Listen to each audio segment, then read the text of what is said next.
السلام علیکم ناظرین کرام، نئی ویڈیو میں آپ کو خوش آمدید کہتے ہیں۔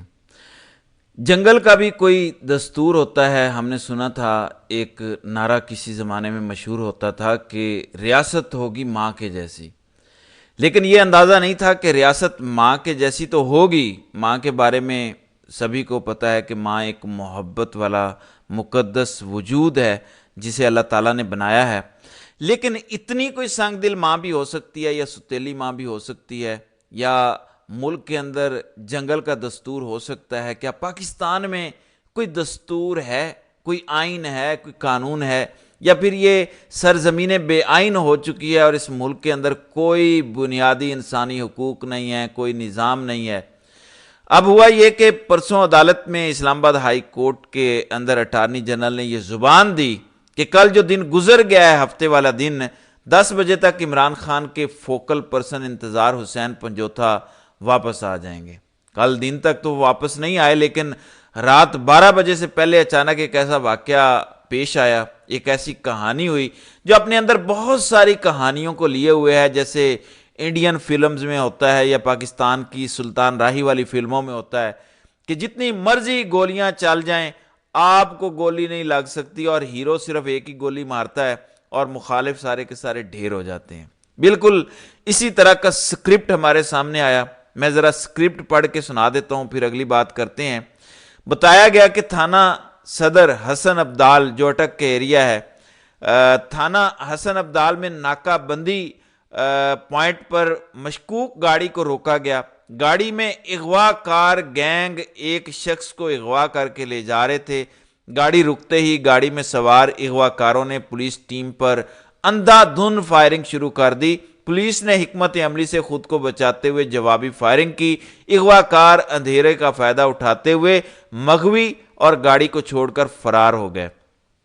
مغوی کو باخیریت پولیس نے تحویل میں لے لیا۔ مغوی کی شناخت انتظار حسین پنجوتھا کے نام سے ہوئی۔ پولیس نے علاقہ بھر میں ناکہ بندی کروا کے نامعلوم اغوا کاروں کی گرفتاری کے لیے سرچ آپریشن کا آغاز کر دیا۔ ویسے آپس کی بات ہے، اس میں ایک تو اچھی بات یہ ہے کہ چلیں کچھ بھی ہو، ریاست نے بالآخر کوئی تھوڑی سی شرم اور حیا کی جو نام نہاد ریاست بنی ہوئی ہے، اور انتظار حسین پنجوتھا واپس آ گئے۔ وہ کس حالت میں آئے اس پر آگے چل کر بات کرتے ہیں۔ دیکھیں یہ کتنا حسن اتفاق ہے کہ جب اٹارنی جنرل نے زبان دی تو 24 گھنٹے میں واقعی اغوا کاروں کو پتا تھا کہ اس نے پولیس ناکے پہ انتظار حسین پنجوتھا کو لے کے پہنچنا ہے، اور اٹارنی جنرل نے جس طرح عدالت میں ان کی لوکیشن سے متعلق بتایا تھا، ویسی ہی پولیس کی جانب سے سٹیٹمنٹس آ رہی ہیں کہ وہاں کا علاقہ ہے، فلاں ایریا ہے۔ اب اغوا کاروں نے پولیس ٹیم پر جو اندھا دھند فائرنگ کی، اس کا کوئی ایک ثبوت بھی منظر عام پر نہیں لایا گیا۔ اگر فائرنگ پولیس ٹیم پہ ہوئی ہے تو اللہ نہ کرے کوئی زخمی ہوا ہو یا کسی چیز کو کوئی نقصان پہنچا ہو، کوئی گاڑی کوئی گولی لگ گئی ہو، بالکل ایسا نہیں ہے۔ اب یہ تو معاملہ ہو گیا جو وہاں پہ ہمیں بتایا گیا کہ یہ سب کچھ ہوا ہے۔ اب جو 24 گھنٹے کے اندر اچانک وہ جو سڑک پہ آئے، پولیس چوکی کے قریب پہنچی، اور اغوا کار اتنے عقل مند تھے، انہیں پتا تھا کہ انہوں نے پولیس چوکی سے ہی گزرنا ہے، اور ویرانے میں کم از کم ان کو یہ بھی پتا تھا کہ فرار ہونا ہے، اور وہ فرار بھی ہو گئے اغوا کار۔ تو بھائی کم از کم کسی ویرانے میں چھوڑ دیتے اور آپ کو اتنی یہ ویڈیوز بنانا نہ پڑتی، پولیس چوکی کی گیم نہ ڈالتے۔ اور اس کے بعد ہم نے دیکھا انتظار حسین پنجوتھا کس حالت میں تھے۔ وہ گاڑی کی پچھلی سیٹ پر موجود تھے، ان کے ہاتھ پاؤں بندھے تھے، ان کے جسم پر واضح طور پر نظر آ رہا تھا، ان کی حالت ایسی تھی جس سے پتہ چل رہا تھا کہ ان پر شدید تشدد کیا گیا ہے، انہیں مارا پیٹا گیا ہے۔ ان کے ہاتھ پاؤں باندھے ہوئے تھے، جس میں اس کے بعد انہوں نے ایک پولیس والے کو بیان بھی ریکارڈ کروایا، اور اس بیان ریکارڈ کروانے سے متعلق انہوں نے بتایا کہ وہ پشتوں میں گفتگو کر رہے تھے، اور رستے میں گاڑیاں بھی انہوں نے تبدیل کی ہیں، اور ان کے گھر والوں سے 2 کروڑ روپے کا تاوان مانگا۔ اب سبھی جانتے ہیں کہ اس اغوا کے پیچھے کون سے گھٹیا کردار ہیں۔ وہی ہماری کمپنی سرکار ہے جو 2.5 سال سے لوگوں کے اوپر مظالم کر رہی ہے، چادر چار دیواری کا تقدس پامال کر رہی ہے، عورتوں کو گھسیٹ رہی ہے۔ یہی کمپنی ہے جو اس وقت ملک میں تباہی کا باعث بنی ہوئی ہے۔ جن لوگوں نے یہ ملک سنبھالنا تھا، ملک کے جنہوں نے محافظ بننا تھا، وہی اس ملک کے آئین کو تباہ کر رہے ہیں، اور اس کمپنی نے وہ نفرت اس ملک میں بو دی ہے جو اگلے کئی سالوں تک ختم نہیں ہو سکے گی۔ سبھی جانتے ہیں کہ اس کی ریالٹی کیا ہے، سبھی کو پتہ ہے کہ عمران خان کے وکیل انتظار حسین پنجوتا کو کس جرم کی سزا ملی ہے، عمران خان سے وفاداری کی سزا ملی ہے، اور ابھی یہ سن رہے ہیں کہ قاضی کے ساتھ جی لندن میں وہ ہو گیا، جن لوگوں نے احتجاج کیا ان کے گھروں پہ لاہور میں اور باقی پورے ملک میں چھاپے مارے جا رہے ہیں، ان کے رشتہ داروں کو اٹھایا جا رہا ہے، زد و کوب کیا جا رہا ہے، ان کے شناختی کارڈ اور پاسپورٹ بلاک کرنے کی کوشش کی جا رہی ہے۔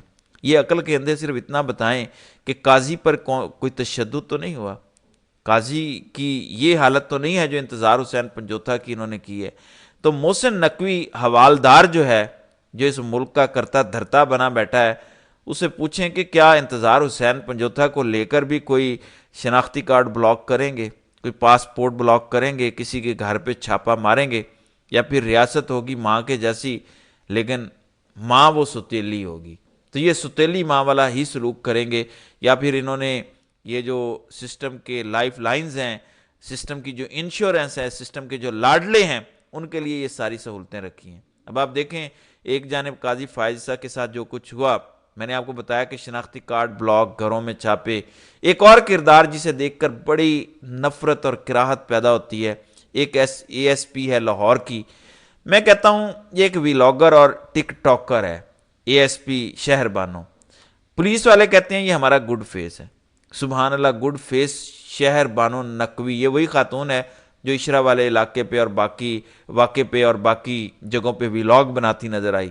ایون پنجاب کالج والے معاملے میں جن طلباء پہ پرچے ہوئے وہ اسی وجہ سے ہوئے، پھر جنہوں نے ایک ٹویٹ کر کے اس ٹک ٹاکر کی شان میں گستاخی کی، اس ٹویٹ کو باقاعدہ ٹویٹر کو رپورٹ کیا گیا۔ اب اطلاعات آ رہی ہیں جو ابھی غیر مصدقہ ہیں، تصدیق ہونا باقی ہے، کہ جو پاکستان کرکٹ بورڈ ہے، خواتین کرکٹ بورڈ، اس کی سربراہی کے لیے ان کا نام زیر غور ہے یا زیر گردش ہے، اور امکان ہے کہ وہ آ سکتی ہیں، بالکل وہ آ سکتی ہیں۔ ایک محسن نقوی ہے جس پر پورا پاکستان لانتیں ڈالتا ہے، جو وفاق کا چہرہ بنا ہوا ہے، اور اب ایک شہر بانو نقوی ہے جو پولیس والوں کی محسن نقوی ثابت ہوئی ہے۔ اتنی ان کی کمپیٹنس اور اتنا کمال، میں حیران ہوں کہ ایسے ہو کیسے جاتا ہے، اتنا قسمت کا دھنی کوئی کیسے ہو سکتا ہے، یہ چیزیں یہ کیسے کر لیتے ہیں، یہ سمجھ سے بالا تر ہے۔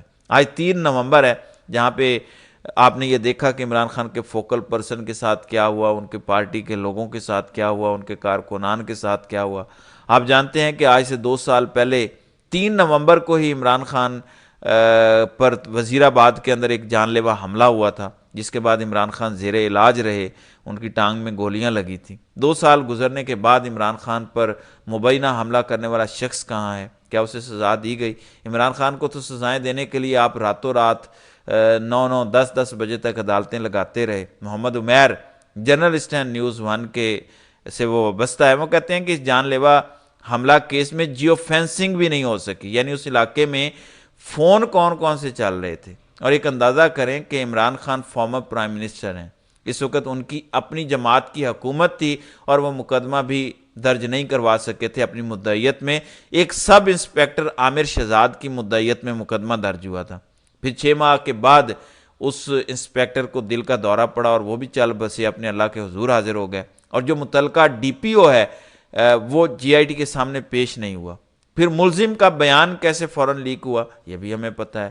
تو مقدمے کے چلان اور جوائنٹ انویسٹیگیشن ٹیم کا کیا بنا؟ پھر مرکزی ملزم کے ساتھ کے جو ساتھی تھے ان کی ضمانتیں ہو چکی ہیں۔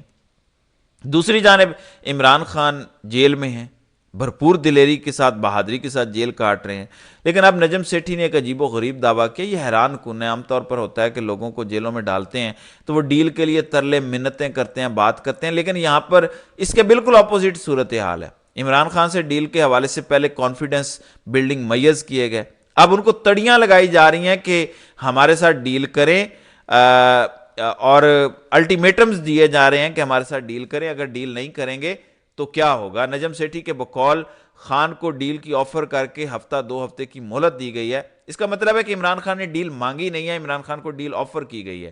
اب یہ نجم سیٹھی کا دعویٰ ہے، وہ کہہ رہے ہیں کہ عمران خان کو ڈیل کی آفر کر کے ہفتہ 2 ہفتے کی مہلت دی گئی ہے، اگر خان صاحب مان جائیں تو ٹھیک، ورنہ خان صاحب کا کورٹ مارشل شروع ہو جائے گا۔ یعنی یہ ہمارے ملک کی نکمی کمپنی جو ہے وہ دھمکیوں پر اتر آئی ہے کہ ہمارے ساتھ ڈیل کرو، ہم اگر نہیں مانو گے تو ہم کورٹ مارشل کر دیں گے۔ وہی بات ہے جو نصرت جاوید نے بھی کی تھی، اور میں نے آپ کو بتایا تھا، وہ کہہ رہے تھے کہ یوں نظر آ رہا ہے کہ آئندہ چند دنوں میں عمران خان کو فوجی عدالت کے حوالے کر دیا جائے گا۔ تو اس کا مطلب یہ ہوا کہ پھر عمران خان کو کہا جا رہا ہے کہ ٹھیک ہے بات مان لیں، اگر نہیں مانیں گے تو پھر ہم یہ کریں گے۔ تو یہ اس وقت ان کی اوقات اور حیثیت ہو چکی ہے، ظلم اور بربریت کا ایک بازار گرم ہے۔ تو دیکھتے ہیں کہ آئندہ آنے والے دنوں میں کمپنی کون سا نیا ظلم ڈھاتی ہے۔ تو ناظرین کرام، آپ کی اس ویڈیو کے حوالے سے کیا رائے ہے؟ آپ اپنی رائے کا اظہار کامنٹ سیکشن میں ضرور کیجیے گا۔